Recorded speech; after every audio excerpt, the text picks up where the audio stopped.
사사기 1장 1절에서 3절 말씀을 봉독합니다. 여호수아가 죽은 후에 이스라엘 자손이 여호와께 여쭈어 이르되 우리 가운데 누가 먼저 올라가서 가나안 족속과 싸우리이까? 여호와께서 이르시되 유다가 올라갈지니라. 보라, 내가 이 땅을 그의 손에 넘겨 주었노라 하시니라. 유다가 그의 형제 시므온에게 이르되 내가 제비 뽑아 얻은 땅에 나와 함께 올라가서 가나안 족속과 싸우자. 그리하면 나도 내가 제비 뽑아 얻은 땅에 함께 가리라 하니 이에 시므온이 그와 함께 가니라. 아멘.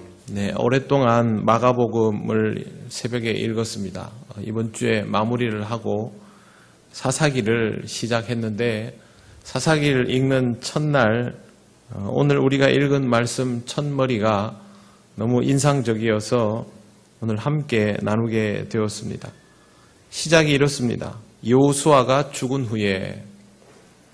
민족의 지도자 모세를 잃었던 이스라엘은 그를 이어 민족을 이끌던 지도자 여호수아를 다시 잃습니다. 하나님은 민족의 지도자를 결전을 앞둔 순간에 2번이나 데려가셨습니다. 그것도 이 민족이 약속의 땅에 정착을 할 때 마지막 제일 중요한 일을 해야 하는 그 순간에 이런 모든 일들이 일어났습니다. 이러면 될 일도 안 되고 의욕도 사라질 수 있습니다. 이런 상황에서 지도자를 데려가시면 이스라엘이 크게 흔들리고 시리에 빠질 수 있다 하는 것을 하나님이 모르셨을까요? 잘 아실 겁니다. 그런데 하나님은 이렇게 하셨습니다. 왜 하나님은 이런 일들을 시행하신 걸까요? 이유는 간단합니다. 그들에게 이제 모세나 여호수아는 필요하지 않기 때문입니다. 더 냉정하게 말하면 필요 없어야 하기 때문입니다. 만약 모세가 여호수아를 세운 것처럼 새로운 영적 지도자를 후계자로 세웠다면 아직은 때가 아닐 수도 있습니다. 그러나 약속의 땅에 들어가고부터 하나님께서 그런 지도자를 세우시지 않았습니다. 그래서 결국 이스라엘은 스스로 하나님께 물을 수밖에 없는 상황에 처합니다. 그 말은 이제 이스라엘 민족이 스스로 묻고 듣고 판단하고 행동해야 할 상황이 됐다라는 것을 알려주신 것입니다. 정말 그럴 만한 상황이 되었을까? 이런 것들을 알 수 있는 단서가 있을까? 우리는 여기에 주목하게 됩니다. 다른 거 하나도 없습니다. 단서는 바로 시간의 경과입니다. 시간은 그냥 흘러가는 것이 아닙니다.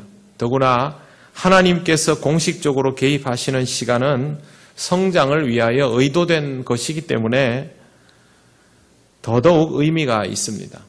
우리는 이걸 연단의 시간이라고 부릅니다. 이 시간을 보내고 나면 정상적으로는 성장하게 되어 있습니다. 아이들 키워보면 먹이고 재우고 놀게 하고 그러면 어떻습니까? 자라나지요. 시간의 경과가 주는 산물입니다. 특별히 근육 강화 훈련, 인지 훈련 이런 거 하지 않아도 자식들은 먹여놓고 입혀놓고 잘 자라 하면 자고 일어나면 쑥쑥 큽니다. 시간 자체가 위력을 가지도록 하나님께서 섭리를 해 놓으신 것입니다. 이렇게 자란 인생이 어느 순간 독립을 하도록 하나님은 만들어 놓으셨습니다. 아무리 그것을 원치 않더라도 나이가 들면 부모가 세상을 떠나버리도록 해 놓으셨습니다. 이런 것들이 바로 시간의 위력입니다. 그렇다면 시간은 우리에게 그냥 주어지는 것이 아닙니다. 하나님께서 공식적으로 우리에게 개입하신 시간을 신앙생활이라고 합니다. 이스라엘의 광야가 그런 시절이었습니다. 이 시간의 끝은 결국 누군가에 의해서가 아니라 스스로 하나님과 대면하는 것입니다. 여러분의 신앙생활에는 이 시기가 왔을까요? 아직 오지 않았을까요? 신앙생활을 하면서 이 부분을 잘 살펴보셔야 됩니다.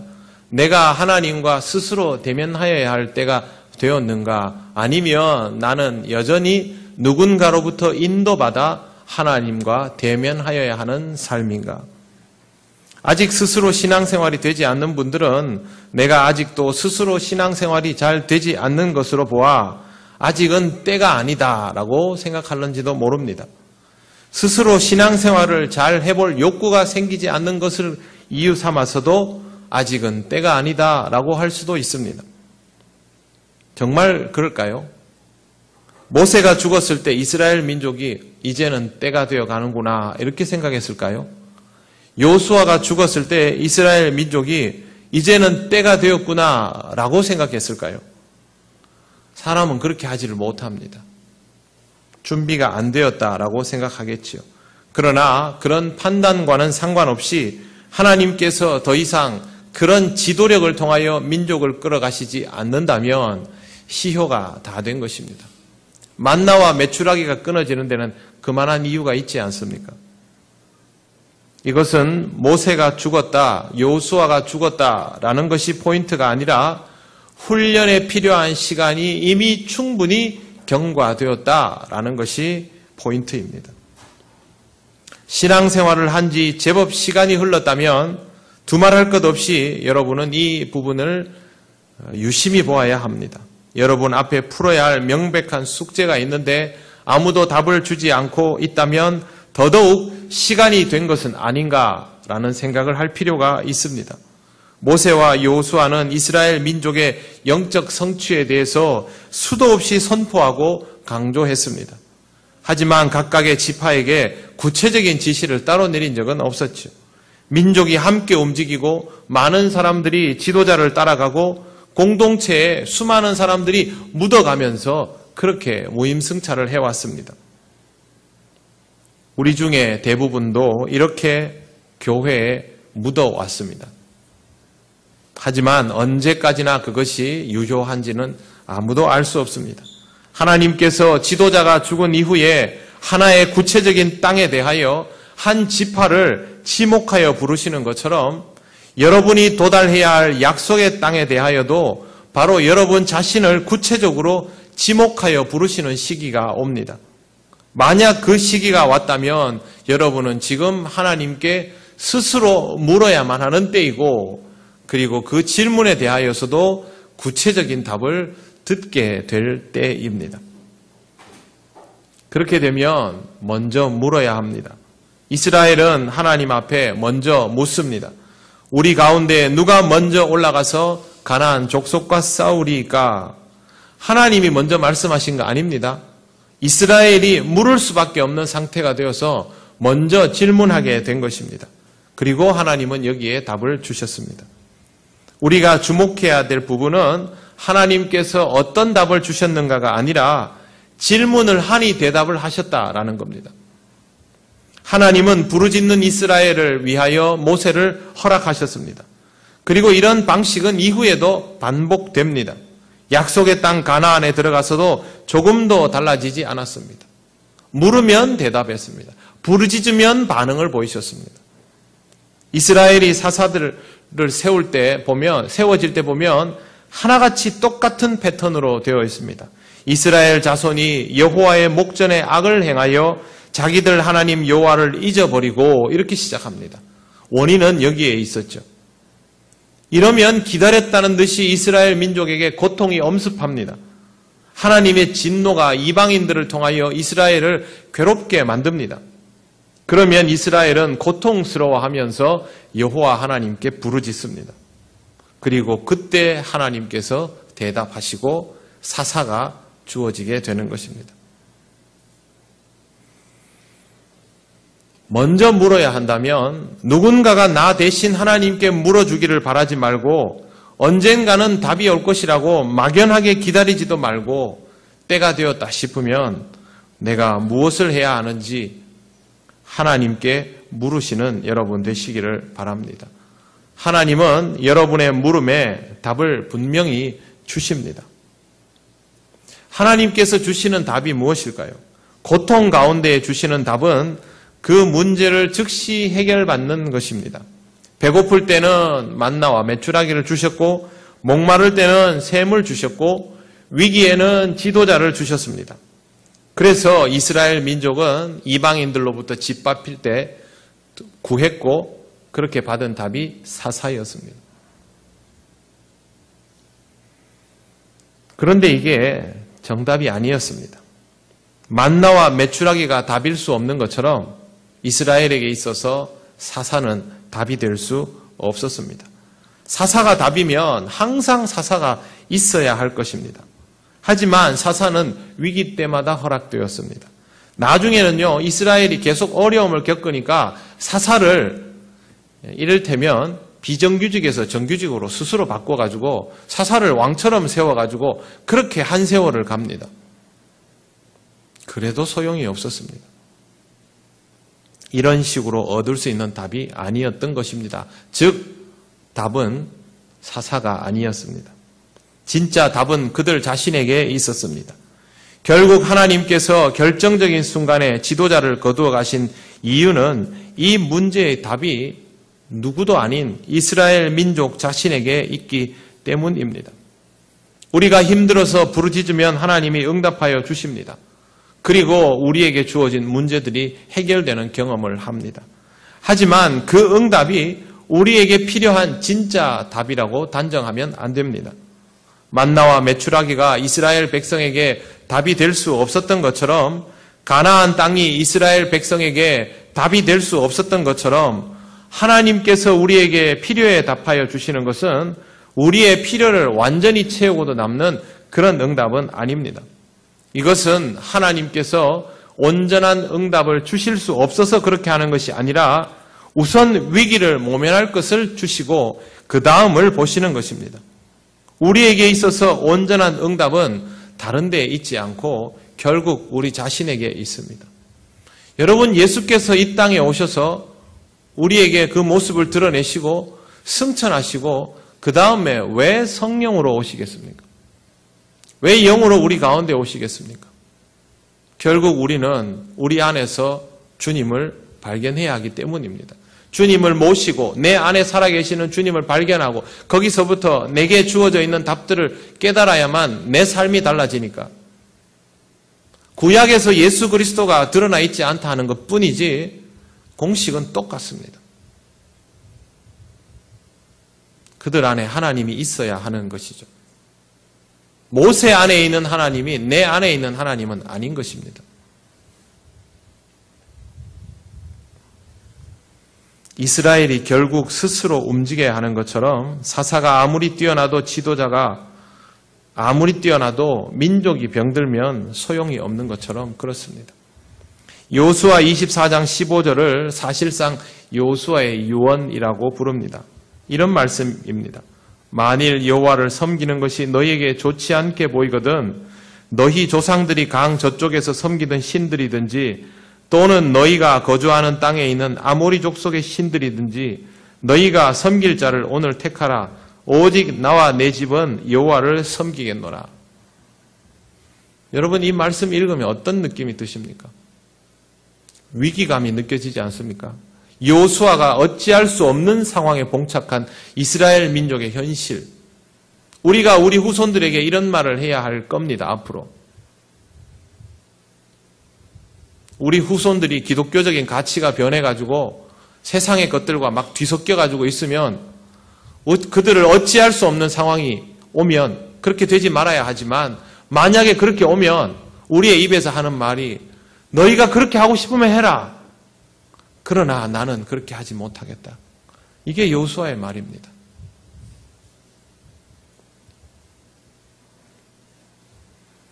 하나님께서 택하여 세우신 민족의 영적 지도자인데도 불구하고 신앙적으로 어찌할 수 없어 하는 이 모습을 봅니다. 모세도 이런 것을 경험했습니다.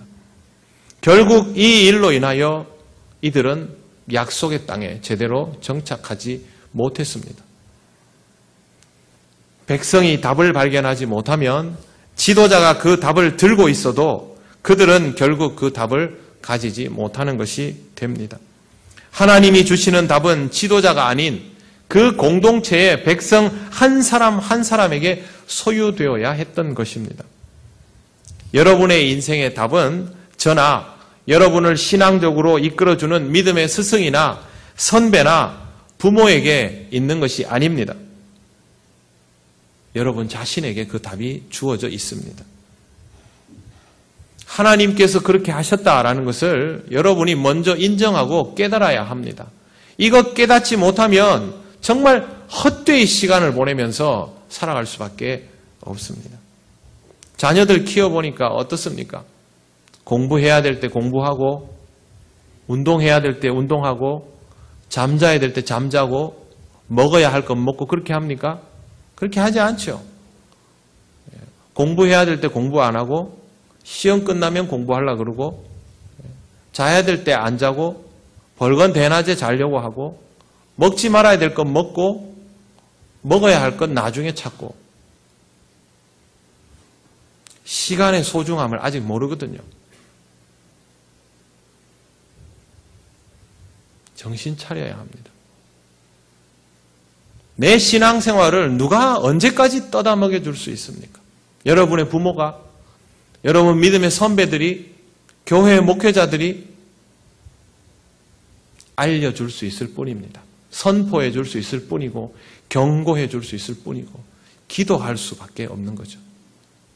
그것을 직접 잡아서 선택하고 받아들이는 것은 본인의 몫입니다. 이걸 먼저 인정해야만 내가 하나님께 답답해서 먼저 질문할 수 있습니다. 누가 올라가야 됩니까? 모두의 문제인 듯 보여도 사실 그 답은 다 우리들 개개인에게 있습니다. 그러니 이제 여러분 스스로 하나님께 묻는 신앙이 되시기를 바랍니다.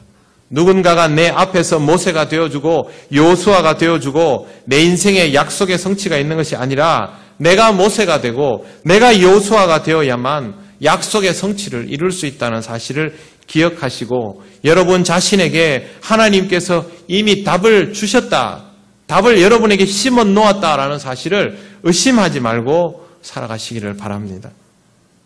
답을 들으면 행동에 옮겨야 합니다. 이스라엘에게 있어서 이 행동이라는 것은 전장에 나가는 것입니다. 그런데 전장에 나가지 않고 제일 먼저 유다지파가 했던 일이 뭐냐면 동역자를 찾는 것입니다. 3절 말씀을 보시겠습니다.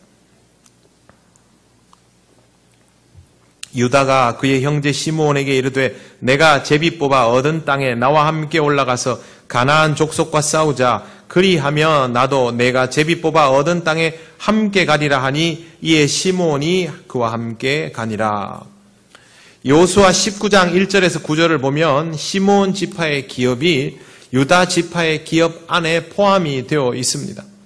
9절 말씀에는 이렇게 되어 있습니다. 시므온 자손의 이 기업은 유다 자손의 기업 중에서 취하였으니 이는 유다 자손의 분깃이 자기들에게 너무 많으므로 시므온 자손이 자기의 기업을 그들의 기업 중에서 받음이었더라.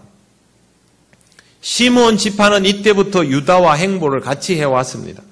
유다 지파도 자신들의 지경이 넓으니 그것을 나누어 주었고 동반자적 관계를 유지했습니다. 동역자인 셈이죠.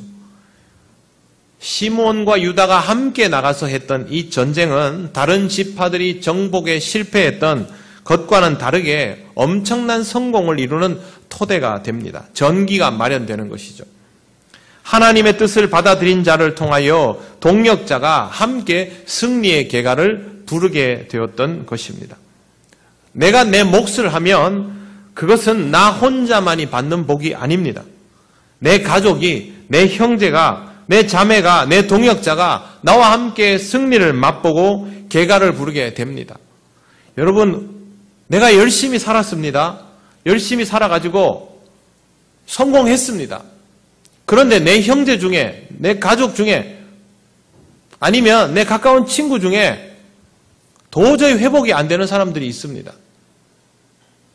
그럼 어떻게 됩니까? 내가 이 열심을 통해서 얻은 승리를 마음껏 만끽할 수 있습니까? 나 혼자 막 그렇게 할 수 있습니까? 그거 안 됩니다.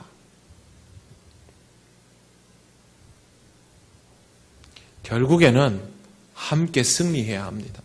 함께 극복해내야 되고 함께 기뻐할 수 있어야만 하나님이 나에게 주신 것도 오롯이 내가 누릴 수 있을 만한 것이 됩니다. 그래서 내가 온전히 누리려면 내 옆에 있는 사람들을 든든하게 같이 세워나가야 되는 것이에요. 약속의 성취는 그렇게 해서 나 혼자만의 것이 아니라 우리 모두의 것이 될 수 있습니다.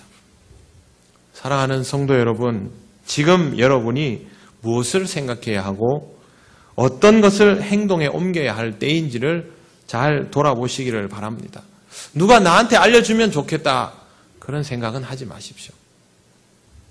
잘못된 답을 구하며 그것을 하염없이 기다리며 힘들어하지 않기를 바랍니다.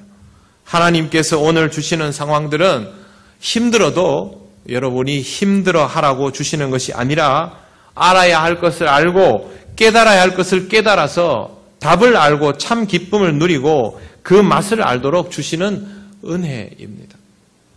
하나님이 이스라엘 백성 앞에 헤브론을 그렇게 딱 버티게 둔 것이 이스라엘을 괴롭게 하려고 둔 것입니까? 아닙니다. 이런 하나님의 마음을 잘 헤아리시고 하나님께 보조를 맞추어서 여러분에게 예비된 복을 온전히 누리는 그런 삶을 살아가시기를 바랍니다. 하나님은 여러분에게 복을 주시고 여러분을 지키시기를 원하시고 하나님은 그 얼굴을 여러분에게 비추셔서 은혜 주시기를 원하시고 하나님은 그 얼굴을 여러분을 향하여 드사 평강 주시기를 원하십니다. 이 말씀은 민수기에서만 통하는 말씀이 아니고 사사시대에도 통하는 말씀이고 지금 이 시대에도 통하는 말씀입니다. 저는 여러분이 제일 먼저 스스로 하나님께 물을 수 있기를 권면합니다. 그 다음 과정은 하나님께서 인도하여 주실 것입니다. 하나님의 은혜를 풍성히 누리는 여러분 되시기를 바랍니다.